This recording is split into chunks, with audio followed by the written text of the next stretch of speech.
영국의 유명한 건축가인 윈스틀리는 영국의 해안에 자신이 설계한 등대를 세워놓고 이렇게 장담했습니다. 어떠한 폭풍에도 흔들리지 않을 것이다.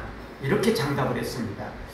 그리고 그는 그 말이 옳다는 걸 보여주기 위해서 등대 안에서 살아가기도 했다는 것입니다. 그런데 어느 날 엄청난 폭풍이 불어왔고 그 등대는 결국 무너지고 말았다는 것입니다. 아무리 튼튼하게 지어도 어떤 것이든 무너질 수 있는 것이 현실인 것입니다. 튼튼한 기초 없이 세워진 건물은 아무리 확신한다 할지라도 정말 큰 바람이 불고 폭풍이 불어오면 무너질 수밖에 없는 것입니다. 여러분, 이 세상은 또 아무리 기초를 잘한다 할지라도 설사 이 지구에 가장 깊숙한 곳에 뿌리를 두고 지구 위에 뭔가를 건설한다 할지라도 결국은 이 지구는 무너지게 되어 있습니다.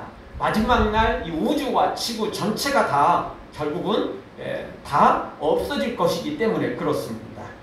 그러나 우리 인생에 지금부터 창세 전부터 시작해서 말세가 지나고 심판이 끝나고 그 이후에도 영원히 무너지지 않을 기초가 있습니다. 바로 예수 그리스도이십니다.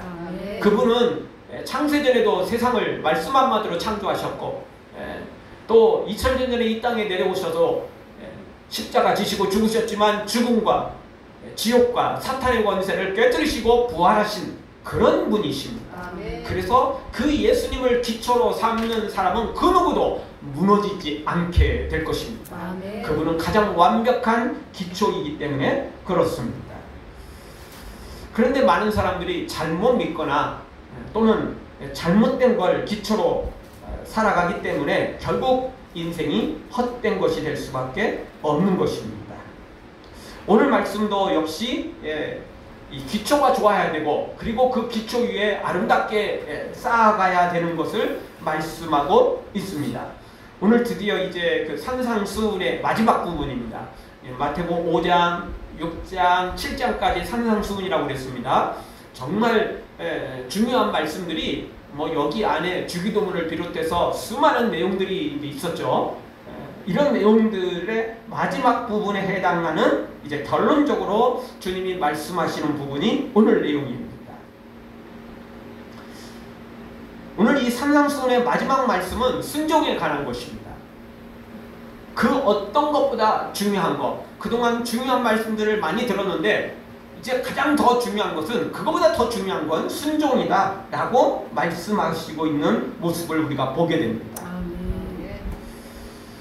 이 순종이 없다면 그동안 다 들었던 것, 은혜 받았던 것, 이것이 다 헛것이 될 수 있기 때문에 그런 것입니다. 사랑하는 성도 여러분, 헛된 신이 아닌 길과 진리와 생명이신 우리 예수님을 제대로 믿고 또 예수님의 말씀대로 순종해서 온전한 구원에 이르고 승리하는 우리 모두가 되어지기를 주의 이름으로 축원합니다. 자, 오늘 말씀 중에서 첫 번째 생각할 수 있는 말씀은 말씀을 들을 때 하나님의 말씀을 들을 때 믿음이 생긴다는 것입니다. 그러니 우리는 말씀 속에 살아야 됩니다. 말씀으로 시작해서 말씀으로 마치는 말씀 속에 살아가는 우리가 되어야만 온전한 믿음으로 승리할 수 있게 되는 것입니다. 믿음이라는 것은 말씀을 씨앗으로 자라는 것입니다. 말씀이 없이 믿음이 생긴다? 절대 있을 수 없는 일입니다. 그래서 성경은 이 하나님의 말씀이 우리를 구원에 이르게 한다는 것입니다. 그 말씀이 십자가를 전해주고 예수님을 전해주고 그리고 그 말씀 자체가 씨앗이기도 하지만 그 말씀 자체가 또 능력이 되어서 능히 순종해 갈 수 있도록 해주시는 거죠.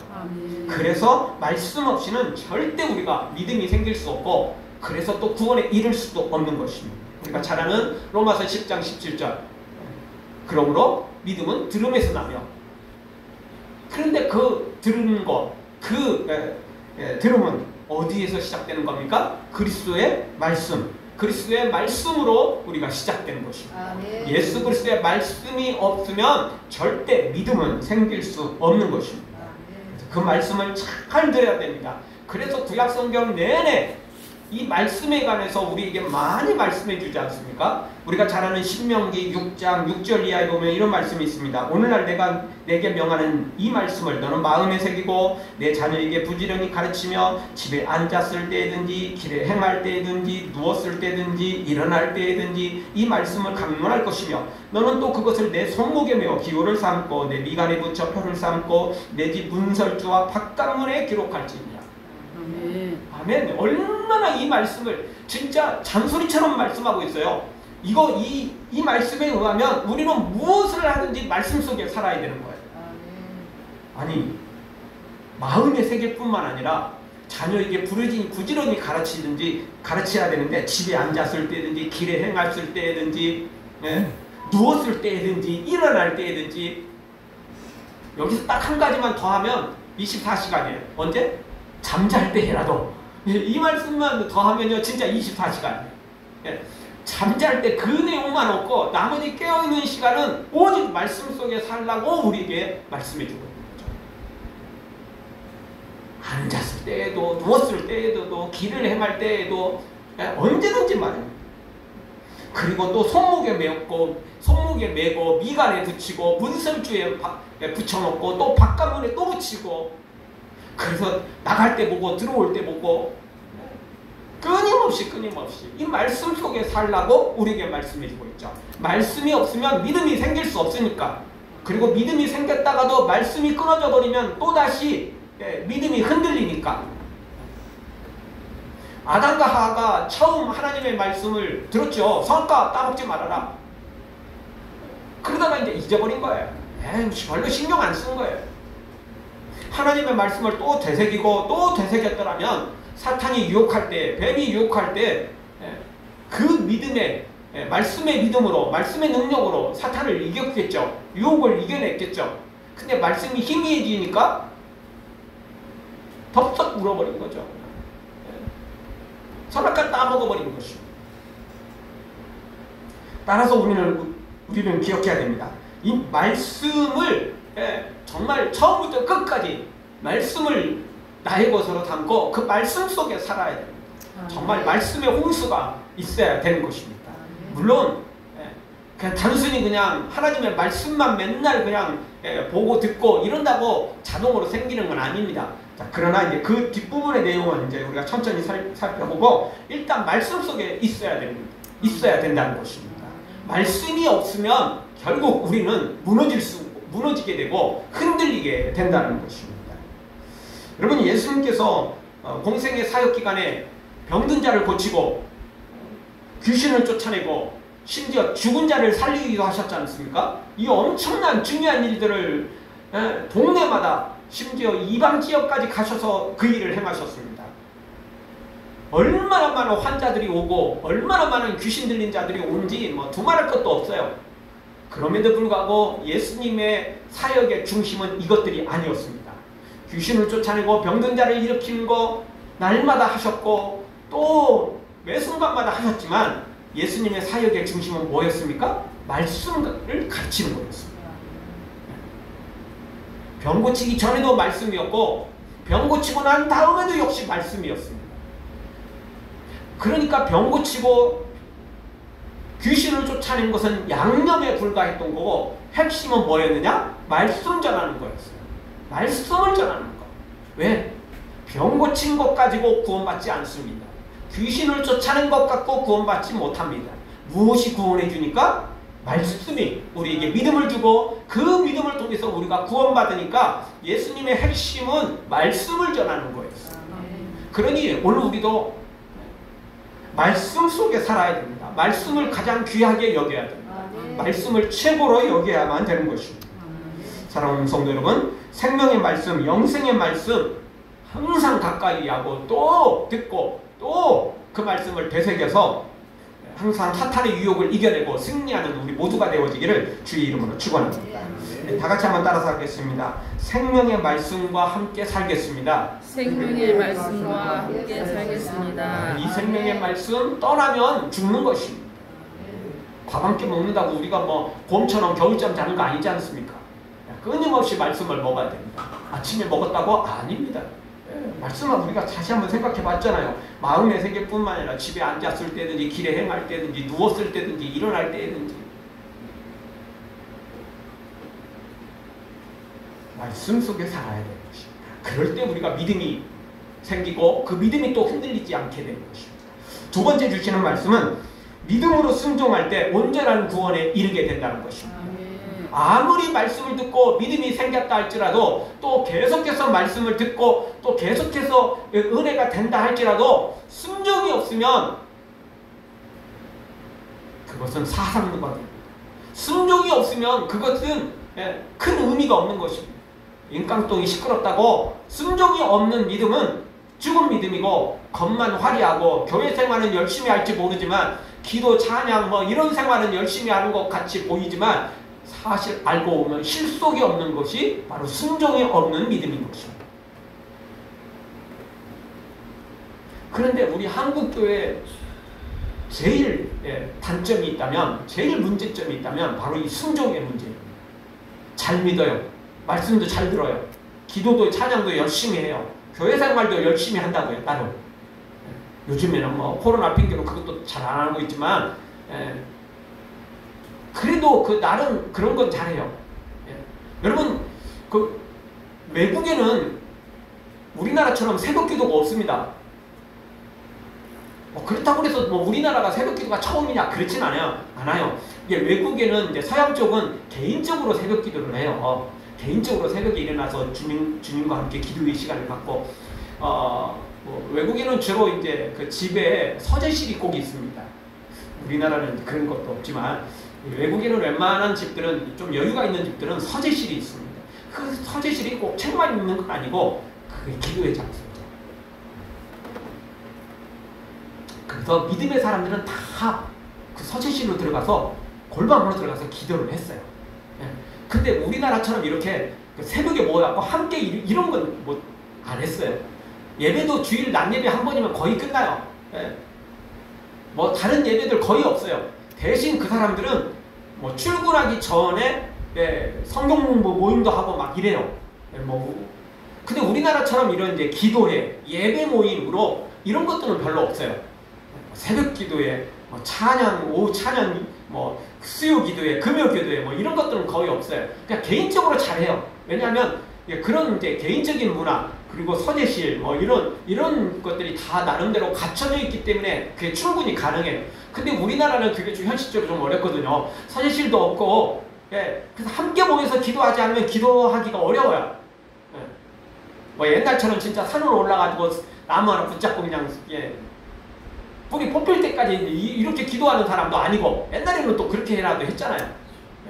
교회에서도 열심히 하고 개인적으로도 또 나무 뿌리 붙잡고 막 그냥 그 뽑아낼 정도로 기도를 했으니 할 만한데 요즘에는 이 핑계 저 핑계 대고 안 하잖아요. 어쨌든 우리 한국교회는 열심은 있어요. 그런데 문제는 뭐냐면 말씀도 잘 듣고 나름대로 열심은 있는데 순종이 없다는 거예요. 순종이 문제예요. 그래서 제가 어제 한번 말씀드렸잖아요.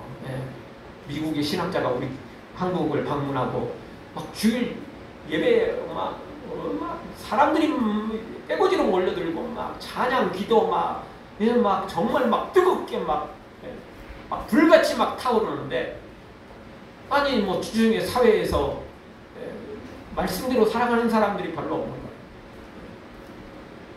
너무 뜨겁게 열심히 막 교회를 향하고 막 이러는데 정작 사회에서는 제대로 순종하는 사람들이 없더라. 한국교회 교인들은 주일날만 교인이고 주일날만 성도고 평일에는 잘 모르겠다는 거죠. 기포공항을 떠나가면서 그런 말을 했다는 거죠. 우리 한국교회 제일 단점이 바로 이 순종의 문제예요. 열심히 잘 믿고 열심을 내는 것 같은데 순종이 없다는 거예요. 순종이. 오늘 성경 24절 25절을 보겠습니다. 우리 한 목소리로 같이 봅니다. 그러므로 누구든지 나의 이 말을 듣고 행하는 자는 그 집을 반석 위에 지은 지혜로운 사람 같으리니 비가 내리고 장수가 나고 바람이 불어 그 집에 부딪히되 무너지지 아니하나니 이는 주초를 반석 위에 놓은 연고요. 아멘. 순종하는 자만이 홍수에, 비바람에, 태풍에 무너지지 않게 된다는 것입니다. 순종하지 않는 자는 결국 이 모든 것이 무너질 수밖에 없게 되는 거죠. 여러분, 우리 모두는 다 인생의 집을 짓고 있는 것입니다. 우리 뭐 아파트, 뭐 내가 살 뭐 단독주택 이게 아니고 우리 인생의 집을 짓고 있다는 것입니다. 그리고 우리 신앙의 집을 지어가고 있다는 것입니다. 문제는 믿음은 들음에서 나니까 말씀을 들었어요. 은혜도 받았어요. 그래서 나름 신앙의 집을 잘 지어가는 것 같은데 문제는 뭐냐면 기초가 너무 불안정하다는 거예요. 왜 그렇죠? 순종이 없으니까. 순종이 없으니까 기초가 너무 불안정해요. 화려한 것만 했지 남한테 교회에서 보여주는 것만 열심을 냈지 실제 순종이 부족한 거예요. 순종.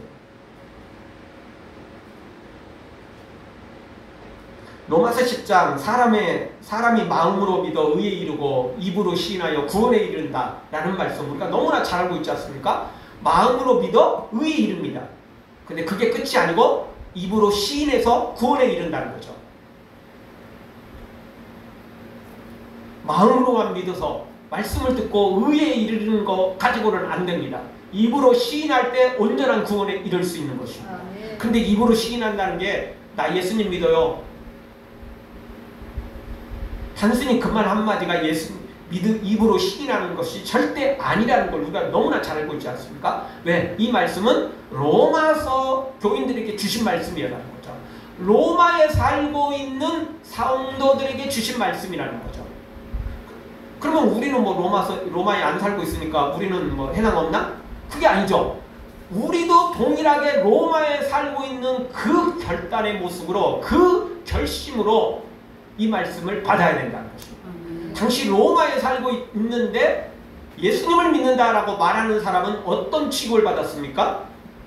감옥에 갇히고 재산을 몰수당하고 그리고 사형장에 이슬로 사라져야만 했던 사람들이 바로 로마에 있던 성도들이었습니다.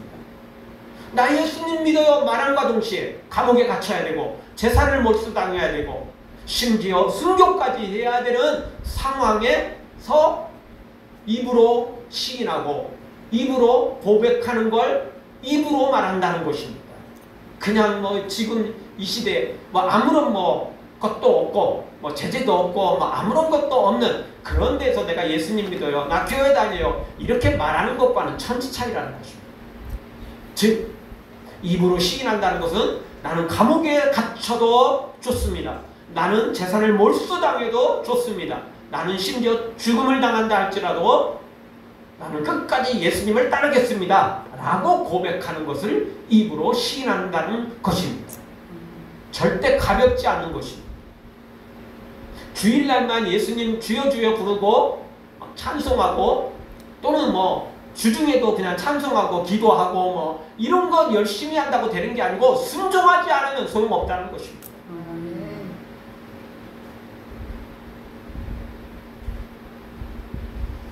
오늘 24절 다시 한번 보십시오. 그러므로 누구든지 나의 이 말을 듣고 이 말을 들어야 돼요. 말씀을 들을 때 믿음이 생기는 거니까.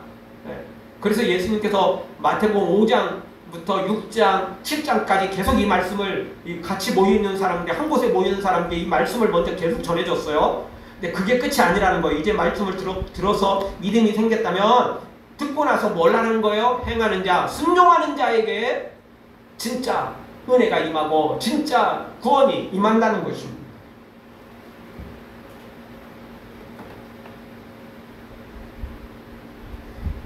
순종하는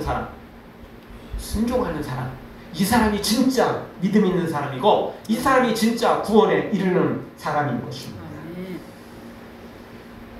그런데 이 순종이 절대 쉽지 않습니다. 듣는 것은 쉽죠. 동의하는 건 그래도 쉬운 편입니다. 근데 순종하는 것은 너무 어려운 것입니다.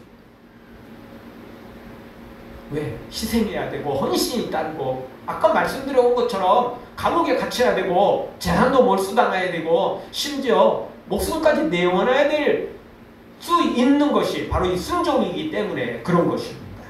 사랑하는 성도 여러분, 아무리 재산을 빼앗기고 감옥에 갇히고 죽기까지 그런 위기에 우리 앞에 닥쳐온다 할지라도 우리는 끝까지 순종해서 중간에 하다 멈추지 말고 끝까지 순종해서 믿음의 집을, 신앙의 집을 아름답게 건축하기를 주의 이름으로 축원합니다. 우리 다 같이 다시 한번 따라서 하겠습니다. 죽기까지 순종하여 절대 무너지지 않는 믿음의 집을 짓겠습니다. 아무리 잘 지어도 무너지면 소용없습니다. 무너지지 않는 집을 지어야 됩니다. 조금 덜 화려해도 기초가 튼튼해야 됩니다. 그럴 때 우리가 제대로 된 집을 지어갈 수 있습니다. 마지막 세 번째 주시는 말씀은 순종하지 않으면 모래 위에 집을 짓는 것과 같다는 겁니다. 말 그대로 사상누각입니다. 모래 위에 있는 집은 아무리 화려한 호텔, 아니 호텔보다 더 좋은 집을 짓는다 할지라도 무너진다는 것입니다. 홍수가 나면 아니면 홍수까지 갈 필요도 없습니다. 조금만 비가 와도 그런 집은 금방 무너지는 것입니다.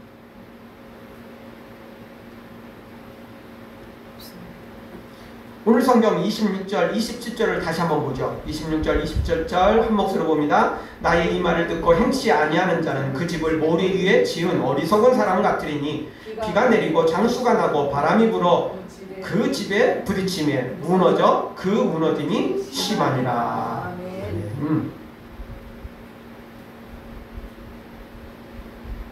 순종하지 않는 자, 모래 위에 집을 짓는 것과 똑같은 것입니다. 언제 무너집니까? 평소에는 버틸만 해요. 비가 오면, 바람이 불면, 홍수가 나면 흔적도 없이 사라질 수 있는 것입니다. 여러분, 일본은 지진이 많고 또 참 홍수도 비도 많이 오고 또 저쪽 북쪽 지역에는 눈도 많이 오는 지역이 일본입니다. 저 남쪽에서는 우리 제주도보다 더 밑에 있고 또 저 북쪽은 북한보다 더 위쪽에 있으니까 일본이라는 나라가 원래 길다랗고 생각보다 일본이 큰 나라입니다. 우리나라보다 훨씬 큽니다. 땅덩어리가 생각보다 커요. 남북한 합쳐도 일본 따라가지 못할 만큼 땅덩어리가 일본이 생각보다 큽니다. 그런 땅이다 보니까 참 별스러운 일들이 참 많습니다. 근데 일본이 뭐라 해도 지진이 많은 나라잖아요. 그래서 일본은 내진 설계가 굉장히 잘 돼 있습니다. 그 기준도 우리나라 기준하고 비교가 안 될 정도입니다. 지금 우리나라 건물도 지금 짓는 건물들은 다 내진 설계가 기본으로 돼 있습니다. 그래도 일본과 우리나라 기준 차이가 있습니다. 우리나라는 일본과 같이 그런 지진이 일어난 적이 없잖아요. 엄청난 지진이 일어난 적 없잖아요. 그래도 혹시 모르니까 이제 내진 설계를 하지만 일본은 내진 설계 아무리 해도 맨날 생기는 게 지진이니까 엄청난 강도의 지진이 생기고 오죽했으면 그 지진으로 인해서 고가 도로가 엿가락처럼 휘어지고 무너져 내리고 이러잖아요. 그리고 그 지진으로 말미암아 해일이 일어나는데 쓰나미라고 그러잖아요. 이 쓰나미가 일본말이잖아요. 오죽했으면 그 동네에서 생겨난 말이에요. 다른 데에서는 이제 그런 피해를 잊기도 쉽지 않은데 일본은 맨날 그냥 수시로 겪으니까 쓰나미다라는 말이 거기서 생길 정도로 그 지진으로 말미암은 태풍, 그냥 그 파도 엄청난 거죠. 엄청난 거죠. 그리고 얼마 전엔 일본이 그냥 몇 시간 만에 수백 미리의 비가 내렸습니다. 그래서 영상을 통해서 보니까 그 토사와 함께 빗물이 쓰러져 내오는데 엄청난 수십 채의 집들이 건물들이 그냥 다 휩쓸려 갑니다. 장난감처럼 그냥 휩쓸려 내려갑니다. 저 그 동영상 봤습니다. 위에서부터 갑자기 그 CCTV로 그게 비춰지는 거죠. 모든 건물들이 다 휩쓸려 내려갑니다. 아무것도 남지 않아요. 아무것도 남지 않아요. 그런데 그 영상에 보니까 예, 위에 있는 집들부터 차근차근 이렇게 휩쓸려 내려가는데 남는 게 없어요. 그냥 막 장난감 그냥 쓸어 내려가듯이 그냥 내려간다니까요. 예, 휩쓸려 내려갑니다. 근데요, 그 영상에 보니까 한 가운데쯤에서 아주 높은 건물이 하나 있더라고요.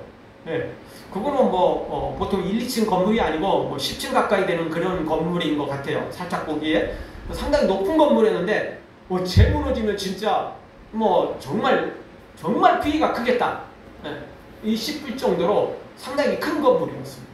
근데 그 동영상에는 그 건물은 무너지지 않더라고요. 그리고 이제 그 동영상은 짧은 동영상이었어요. 몇 초밖에 안 되는 동영상으로 그냥 끝나버렸는데 그 건물이 나중에 뭐 계속 밀려드는 토사 때문에 무너졌는지 안 무너졌는지는 모르겠습니다. 기초가 더 튼튼했다면 버텼을 것이고, 기초가 조금 덜 튼튼했으면 조금 버티다가 결국 하다가 넘어가는 거죠. 무너지는 거죠. 만약 그 건물이 진짜 기초가 튼튼했다면 아마 다시 재건축할 필요 없이 그 건물은 계속해서 남아있을 것입니다.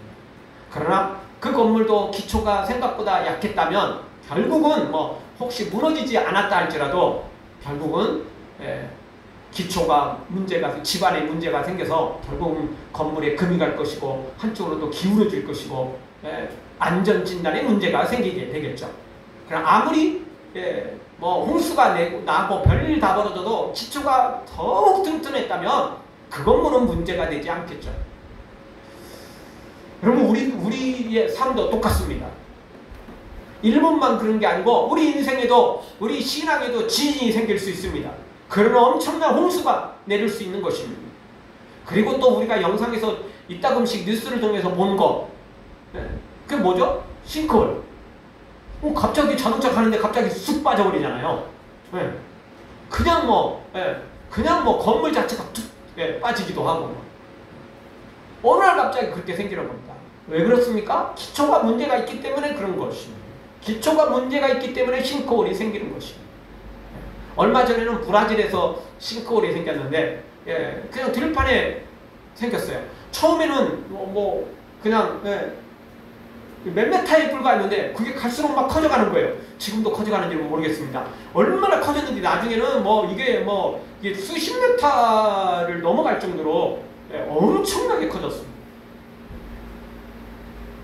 처음에는 조그맣게 시작했는데 나중에는 수십 메타가 될 만큼 그렇게 커져갔습니다. 멀쩡한 들판에 그런 일이 벌어지기도 하죠. 도시 한가운데 자동차가 그냥 갑자기 빨려 들어가고 집이 빨려 들어가고 사람이 그냥 추락하고, 이런 게 싱크홀인 것입니다. 기초가 불안하면, 기초가 튼튼하지 않으면 언제 어떻게 될지 모르는 것입니다. 그런데 눈에 보이는 싱크홀 또는 홍수, 지진 이런 것만 있는 게 아니고 우리 영혼의 싱크홀도 있다는 겁니다. 영혼의 지진도 있을 수 있다는 것입니다. 순종하지 않으면, 행함이 없으면 이 모든 일은 우리의 갑자기 우리에게 닥칠 수 있는 것입니다. 그래서 주님은 우리에게 말씀하십니다. 영혼의 싱크홀이 생길 수 있다. 영혼의 지진이 생길 수 있다. 영혼의 비바람이, 홍수가 날 수 있다. 순종해서 그걸 지켜내라. 순종하면 싱크홀도, 순종하면 홍수도, 순종하면 지진도 이겨낼 수 있다는 것입니다.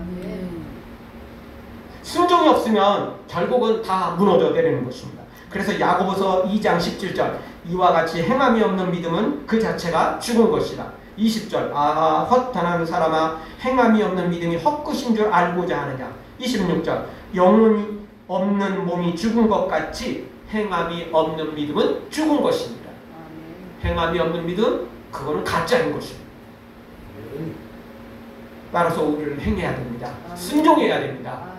그럴 때 우리의 믿음이 온전히 세워질 수 있는 것입니다. 기도만 열심히 한다고, 찬양만 열심히 한다고, 성경만 열심히 읽는다고 다 되는 게 아니고, 그것도 열심히 해야 되지만 그거 못지않게 순종도 동일하게 해야 된다는 것입니다.